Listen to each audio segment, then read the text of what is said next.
Guy de Maupassant, originario de Normandía, frecuentemente situaba sus relatos cerca de las costas debido a su profunda fascinación por el mar y su poder evocador. En su época, la práctica de visitar naufragios y explorar barcos encallados era una actividad común, un atractivo para curiosos y aventureros. En El primer amor, Maupassant nos lleva a la costa de la isla de Ré, donde el protagonista rememora un encuentro que cambia el rumbo de su vida. El primer amor. Fue ayer, el 31 de diciembre. Acababa de terminar el desayuno con mi viejo amigo Jorge Garin cuando el sirviente le entregó una carta cubierta de sellos y estampillas extranjeras. Jorge dijo: ¿Me disculpas? Por supuesto. Entonces comenzó a leer la carta, que estaba escrita con una gran caligrafía inglesa, cruzada y recruzada en todas direcciones. La leyó lentamente, con seria atención y el interés que solo prestamos a las cosas que tocan nuestro corazón. Luego puso la carta en la repisa de la chimenea y dijo: Esa fue una historia curiosa. Creo que nunca te la he contado. Sin embargo, fue una aventura sentimental y realmente me sucedió a mí. Ese fue un día de Año Nuevo extraño, de hecho. Debe de haber sido hace 20 años, pues entonces tenía 30 y ahora tengo 50. En ese entonces era inspector en la compañía de seguros marítimos, de la cual ahora soy director. Había arreglado pasar el día de Año Nuevo en París, ya que es costumbre festejar ese día, cuando recibí una carta del gerente, pidiéndome que me dirigiera de inmediato a la isla de Ré, donde un barco de 3 mástiles, asegurado por nosotros, acababa de encallar. Eran las 8 de la mañana. Llegué a la oficina a las 10 para obtener mis instrucciones, y esa noche tomé el expreso que me dejó en La Rochelle al día siguiente, el 31 de diciembre. Tenía 2 horas de espera antes de abordar el barco hacia Ré. Así que hice un recorrido por la ciudad. Ciertamente es una ciudad peculiar, La Rochelle, con fuertes características propias, calles enmarañadas como un laberinto, aceras que corren bajo interminables galerías con arcadas como las de la calle de Rivoli, pero bajas, misteriosas, construidas como si formaran un entorno adecuado para conspiradores y creando un fondo llamativo para aquellas guerras de antaño, las salvajes y heroicas guerras de religión. Es, de hecho, la típica antigua ciudad conservadora, discreta, sin bellas artes que mostrar, sin monumentos maravillosos como los que tiene Rouen. Pero es notable por su aspecto severo, algo ceñudo. Es una ciudad de combatientes obstinados, una ciudad donde bien podría florecer el fanatismo, donde la fe de los calvinistas se volvía entusiasta y que dio origen al complot de los 4 sargentos. Después de vagar algún tiempo por estas curiosas calles, abordé el pequeño vapor negro y redondeado que debía llevarme a la isla de Ré. Arrancó con resoplidos furiosos, pasó entre las 2 torres antiguas que custodian el puerto, cruzó la rada y salió del dique construido por Richelieu, cuyas grandes piedras pueden verse al borde del agua, encerrando la ciudad como un gran collar. Luego el vapor giró a la derecha. Era uno de esos días tristes que deprimen. Oprimen el corazón y quitan todas las fuerzas y energía. Un día gris, frío, con una densa niebla que era tan húmeda como la lluvia, tan fría como la escarcha, tan mala para respirar como el vapor de una lavadora. Bajo este cielo bajo de niebla lúgubre, el mar poco profundo, amarillento y arenoso de todas las playas prácticamente niveladas, yacía sin una arruga, sin un movimiento, sin vida. Un mar de agua turbia, de agua grasosa, de agua estancada. El vapor navegaba sobre él, balanceándose un poco por costumbre, dividiendo el agua tranquila y azul oscura y dejando tras de sí unas pocas olas, un pequeño salpicar, un leve oleaje que pronto se calmaba. Comencé a hablar con el capitán, un hombrecillo de pies pequeños, tan redondo como su barco, y balanceándose de igual manera. Quería algunos detalles del desastre sobre el cual debía redactar un informe. Un gran velero de 3 mástiles, el Marie Joseph, había encallado una noche en un huracán en las arenas de la isla de Ré. El dueño nos escribió que la tormenta había arrojado el barco tan lejos en la costa que era imposible hacerlo flotar y que debían retirar todo lo que pudiera ser desmantelado con la mayor celeridad posible. No obstante, debía examinar la situación del naufragio, estimar cuál debió ser su condición antes del desastre y decidir si se habían hecho todos los esfuerzos posibles para reflotarlo. Vine como agente de la compañía para dar testimonio contradictorio, si fuera necesario, en el juicio. Al recibir mi informe, el gerente tomaría las medidas que considerara necesarias para proteger nuestros intereses. El capitán del vapor sabía todo sobre el asunto, ya que fue convocado con su barco para ayudar en los intentos de rescate. Me contó la historia del desastre. El Marie Joseph, impulsado por un furioso vendaval, Perdió completamente el rumbo en la noche, y navegando a ciegas sobre un mar agitado y espumoso, un mar de sopa de leche, dijo el capitán. Había encallado en esos inmensos bancos de arena que hacen que las costas de este país parezcan Saharas sin límites cuando la marea está baja. Mientras conversábamos miraba alrededor y adelante. Entre el océano y el cielo amenazante había un espacio abierto donde el ojo podía ver a lo lejos. Estábamos siguiendo una costa. Pregunté, ¿es esa la isla de Ré? Sí, señor. Y de repente el capitán extendió su mano derecha ante nosotros, señalando algo casi imperceptible en el mar abierto y dijo, ahí está su barco. Me asombré. Esa mancha negra casi imperceptible que me parecía una roca parecía estar al menos a 5 kilómetros de la costa. Continué, pero capitán, debe haber 100 brazas de agua en ese lugar. Él comenzó a reír. 100 brazas, muchacho. Pues diría que unas 2. Continuó. Son las 9:40, justo marea alta. Anda por la playa con las manos en los bolsillos después de almorzar, y te apuesto que a las 3 menos 10 o a las 3 en punto llegarás al naufragio sin mojarte los pies, y tendrás entre 1 hora y 3/4 a 2 horas a bordo, pero no más, o te atrapará la marea. Cuanto más rápido se va al mar, más rápido regresa. Esta costa es tan plana como una tortuga, pero empieza a moverte a las 5 menos 10, como te digo, y a las 7:30 estarás de nuevo a bordo del vapor, que te dejará esa misma noche en el muelle de La Rochelle. Agradecí al capitán y fui, y me senté en la proa del vapor para observar bien la pequeña ciudad, a la que nos acercábamos rápidamente. Era como todos los pequeños puertos marítimos que sirven como capitales de las islas estériles dispersas a lo largo de la costa. Un gran pueblo de pescadores, un pie en el mar y otro en tierra, subsistiendo de pescado y aves salvajes, verduras y mariscos, rábanos y mejillones. La isla es muy baja y poco cultivada, pero parece estar densamente poblada. Sin embargo, no me interné en su interior. Después de desayunar, subí por un pequeño promontorio y luego, como la marea estaba bajando rápidamente, empecé a cruzar las arenas hacia una especie de roca negra que apenas percibía sobre la superficie del agua a bastante distancia. Caminé rápidamente sobre la llanura amarilla. Era elástica como carne y parecía sudar bajo mis pies. El mar había estado ahí muy recientemente. Ahora lo percibía a la distancia, escapando de mi vista, y ya no podía distinguir la línea que separaba las arenas del océano. Sentía como si estuviera viendo una obra gigantesca sobrenatural de encantamiento. El Atlántico había estado justo frente a mí. Luego había desaparecido en las arenas, como el decorado desaparece a través de una trampilla, y ahora caminaba en medio de un desierto. Solo la sensación, el aliento del agua salada permanecía en mí. Percibí el olor del sargazo, el olor del mar, el buen y fuerte olor de las costas marinas. Caminé rápido, ya no tenía frío. Miré el naufragio varado que crecía en tamaño a medida que me acercaba y ahora empezaba a aparecer una enorme ballena naufragada. Parecía salir del suelo y en esa gran extensión plana y amarilla de arena asumía proporciones maravillosas. Después de 1 hora de caminata finalmente llegué a él. Estaba recostado de lado, arruinado y destrozado, sus huesos rotos mostrando como si fuera un animal, sus huesos de madera alquitranada perforados con grandes pernos. La arena ya lo había invadido, entrando por todas las grietas, sosteniéndolo y negándose a soltarlo. Parecía haber echado raíces en ella. La proa había penetrado profundamente en esta playa suave y traicionera, mientras que la popa estaba alta en el aire. Me subí a este cadáver de un barco por el lado más bajo. Luego, habiendo alcanzado la cubierta, bajé. La luz del día que entraba por las escotillas destrozadas y las grietas en los lados me mostraba vagamente largas cavidades oscuras llenas de madera demolida. No contenían nada más que arena, que servía como tierra en esta caverna de tablones. Comencé a tomar algunas notas sobre el estado del barco. Estaba sentado en un barril roto y vacío, escribiendo a la luz de una gran grieta, a través de la cual podía percibir la vasta extensión de la playa. Un extraño escalofrío de frío y soledad recorría mi piel de vez en cuando, y a menudo dejaba de escribir por un momento para escuchar los ruidos misteriosos en el barco abandonado. El ruido de los cangrejos rascando los tablones con sus garras torcidas. El ruido de miles de pequeñas criaturas del mar ya arrastrándose sobre este cuerpo muerto o taladrando la madera. De repente, muy cerca de mí, escuché voces humanas. Me sobresalté como si hubiera visto un fantasma.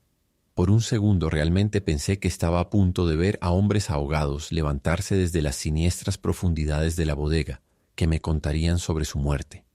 De cualquier manera, no tardé mucho en lanzarme a la cubierta. Allí, de pie junto a la proa, estaba un alto inglés con 3 jovencitas.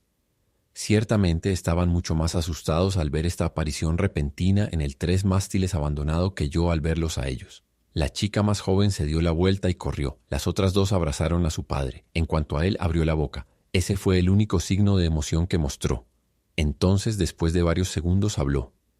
«Señor, ¿es usted el dueño de este barco?» «Lo soy». «¿Puedo recorrerlo?» «Puede». Luego pronunció una larga frase en inglés, en la que solo distinguí la palabra gracious, repetida varias veces. Mientras buscaba un lugar para subir, le mostré el camino más fácil y le di una mano. Subió.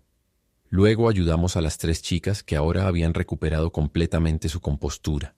Eran encantadoras, especialmente la mayor, una rubia de 18 años, fresca como una flor, y muy elegante y bonita. Ah, sí, las bonitas inglesas tienen, de hecho, la apariencia de un tierno fruto marino. Se habría dicho de esta que acababa de emerger de las arenas y que su cabello había conservado su tono. Todas ellas, con su frescura exquisita, te hacen pensar en los colores delicados de las conchas rosadas del mar y de las perlas brillantes ocultas en las profundidades desconocidas del océano. Hablaba francés un poco mejor que su padre y hacía de intérprete. Tuve que contar todo sobre el naufragio y narré aventurándome como si hubiera estado presente en la catástrofe. Luego, toda la familia descendió al interior del naufragio. Tan pronto como penetraron en esa cavidad sombría y tenuemente iluminada, exclamaron con asombro y admiración. De repente el padre y sus 3 hijas sostenían cuadernos de dibujo en sus manos que sin duda habían llevado ocultos en sus pesadas ropas impermeables, y todos comenzaron a hacer bocetos a lápiz de ese lugar melancólico y extraño. Se habían sentado uno al lado del otro en una viga sobresaliente, y los 4 cuadernos sobre las 8 rodillas se cubrían rápidamente con pequeñas líneas negras que representaban la bodega semidescubierta del barco. Continué inspeccionando el esqueleto del barco, y la hija mayor me hablaba mientras trabajaba.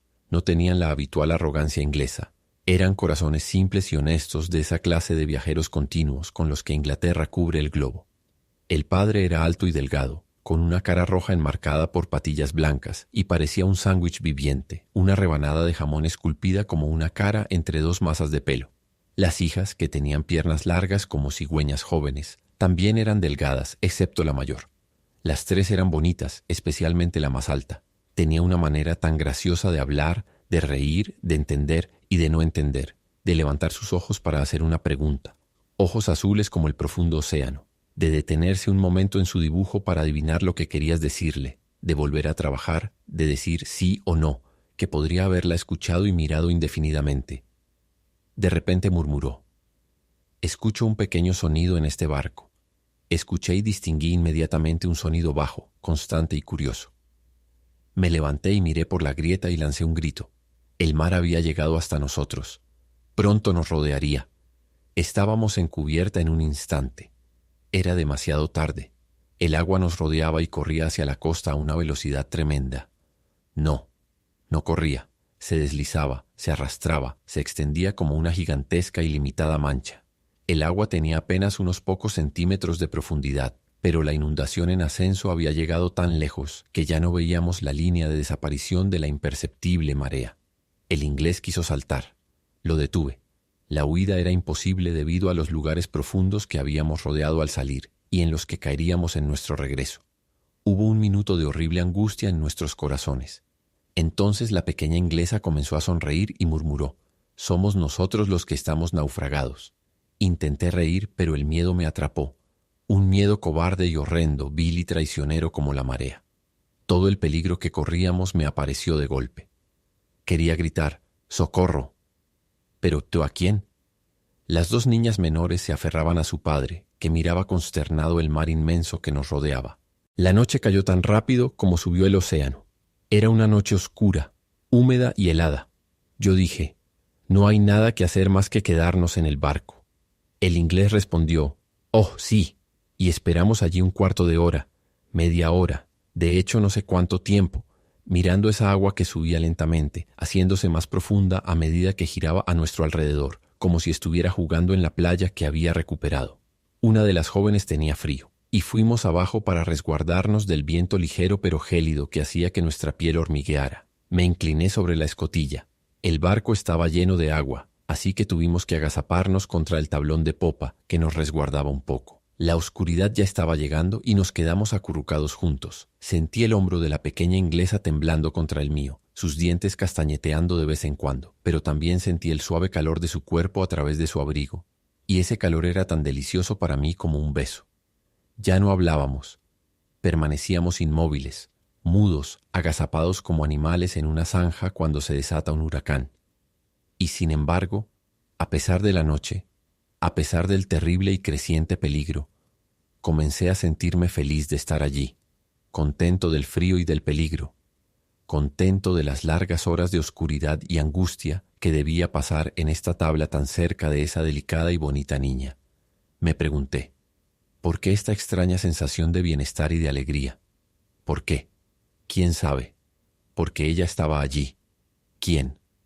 Ella, una pequeña desconocida inglesa. No la amaba, ni siquiera la conocía, y a pesar de eso estaba conmovido y conquistado. Quería salvarla, sacrificarme por ella, cometer 1000 locuras. ¡Qué cosa tan extraña! ¿Cómo es que la presencia de una mujer nos abruma tanto? ¿Es el poder de su gracia que nos envuelve? ¿Es la seducción de su belleza y juventud que embriaga como el vino? ¿No es más bien el toque del amor el misterioso, que busca constantemente unir a dos seres, que prueba su fuerza en el instante en que ha puesto a un hombre y una mujer cara a cara? El silencio de la oscuridad se volvió terrible, la quietud del cielo espantosa porque podíamos escuchar vagamente a nuestro alrededor un sonido leve y continuo, el sonido de la marea creciente y el chapoteo monótono del agua contra el barco. De repente escuché el sonido de sollozos. La más joven de las niñas estaba llorando. Su padre trató de consolarla y comenzaron a hablar en su propio idioma, que no entendía. Supuse que él la estaba tranquilizando y que ella aún estaba asustada. Le pregunté a mi vecina, «Usted no tiene mucho frío, ¿verdad, señorita?» «Oh, sí, tengo mucho frío». Me ofrecí a darle mi abrigo. Ella lo rechazó, pero ya me lo había quitado y la cubrí con él contra su voluntad. En la corta lucha, su mano tocó la mía. Hizo que un delicioso estremecimiento recorriera mi cuerpo. Durante algunos minutos el aire se volvió más fresco. Me incorporé. Una ráfaga de viento sopló en mi rostro. El viento estaba aumentando. El inglés se dio cuenta al mismo tiempo que yo y dijo simplemente, «Esto es malo para nosotros. Esto...». Por supuesto que lo era. Era una muerte segura si cualquier ola, por débil que fuera, atacaba y sacudía el naufragio, que ya estaba tan destrozado y desconectado que la primera gran ola se lo llevaría. Nuestra angustia aumentaba a cada momento a medida que las ráfagas se volvían más y más fuertes. Ahora el mar se rompía un poco, y vi en la oscuridad líneas blancas que aparecían y desaparecían, líneas de espuma, mientras cada ola golpeaba el Mary Joseph y la sacudía con un breve temblor que llegaba a nuestros corazones. La joven inglesa temblaba. Sentí su estremecimiento contra mí, y tuve un deseo loco de tomarla en mis brazos. Abajo, frente a nosotros y detrás, a la izquierda y a la derecha, los faros brillaban a lo largo de la costa, faros blancos, amarillos y rojos, girando como los enormes ojos de gigantes que nos observaban, esperando ansiosos a que desapareciéramos. Uno de ellos en especial me irritaba. Se apagaba cada 30 segundos y se encendía de inmediato. Era realmente un ojo, ese, con su párpado bajándose incesantemente sobre su mirada llameante. De vez en cuando el inglés encendía un fósforo para ver la hora. Luego volvía a guardar su reloj en el bolsillo. De repente me dijo por encima de las cabezas de sus hijas, con una gravedad tremenda, «Le deseo un feliz año nuevo, señor». Era medianoche. Extendí mi mano que él estrechó. Entonces dijo algo en inglés, y de repente él y sus hijas comenzaron a cantar «God Save the Queen», que se elevó a través del aire negro y silencioso y se desvaneció en el espacio. Al principio sentí un deseo de reír. Luego me invadió una poderosa y extraña emoción. Era algo siniestro y sublime. Este canto de los náufragos, de los condenados, algo como una oración y también como algo más grandioso, algo comparable al antiguo Ave Caesar Morituri te salutant. Cuando terminaron, le pedí a mi vecina que cantara una balada sola, la que quisiera, para hacernos olvidar nuestros terrores. Ella consintió, e inmediatamente su joven y clara voz resonó en la noche. Cantó algo que sin duda era triste, porque las notas se prolongaban y flotaban como pájaros heridos sobre las olas. Ahora el mar estaba subiendo y golpeando contra nuestro naufragio. En cuanto a mí, solo pensaba en esa voz. Y también pensaba en las sirenas. Si un barco hubiera pasado cerca de nosotros, ¿qué habrían dicho los marineros? Mi espíritu perturbado se perdía en el sueño. ¿Una sirena? ¿No era realmente una sirena esta hija del mar que me había mantenido en este barco carcomido y que pronto se hundiría conmigo en lo profundo de las aguas? Pero de repente todos estábamos rodando por la cubierta, porque el Marie Joseph se había hundido sobre su lado derecho. La chica inglesa había caído sobre mí, y antes de saber lo que estaba haciendo, pensando que mi último momento había llegado, la tomé en mis brazos y besé su mejilla, su sien y su cabello. El barco no volvió a moverse, y nosotros también, permanecimos inmóviles. El padre dijo, «Kate». La que estaba sosteniendo respondió, «Sí», e hizo un movimiento para liberarse. Y en ese momento hubiera deseado que el barco se partiera en dos y me dejara caer con ella al mar. El inglés continuó, «Un pequeño vaivén, no es nada. Tengo a mis 3 hijas a salvo. Al no haber visto a la mayor, pensó que había caído al agua. Me levanté lentamente y de repente distinguí una luz en el mar bastante cerca de nosotros. Grité. Respondieron. Era un bote enviado a buscarnos por el dueño del hotel, quien había adivinado nuestra imprudencia. Estábamos salvados. Yo estaba desesperado. Nos recogieron de nuestra balsa y nos llevaron de vuelta a la ciudad. El inglés comenzó a frotarse las manos y murmurar, «Una buena cena, una buena cena». Cenamos. Yo no estaba alegre. Lamentaba lo que ocurrió. Tuvimos que separarnos al día siguiente, después de muchos apretones de manos y muchas promesas de escribirnos. Se marcharon hacia Biarritz.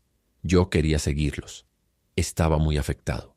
Quería pedirle a esta jovencita que se casara conmigo.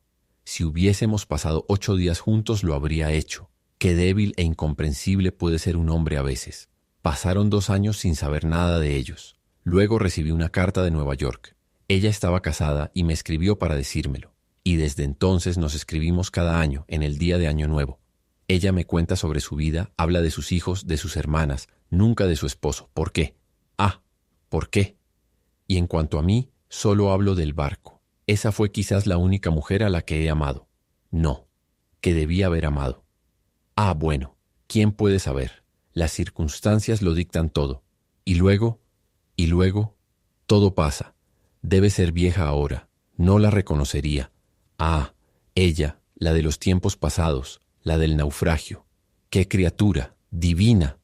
Me escribe que su cabello está blanco. Eso me causó un dolor terrible.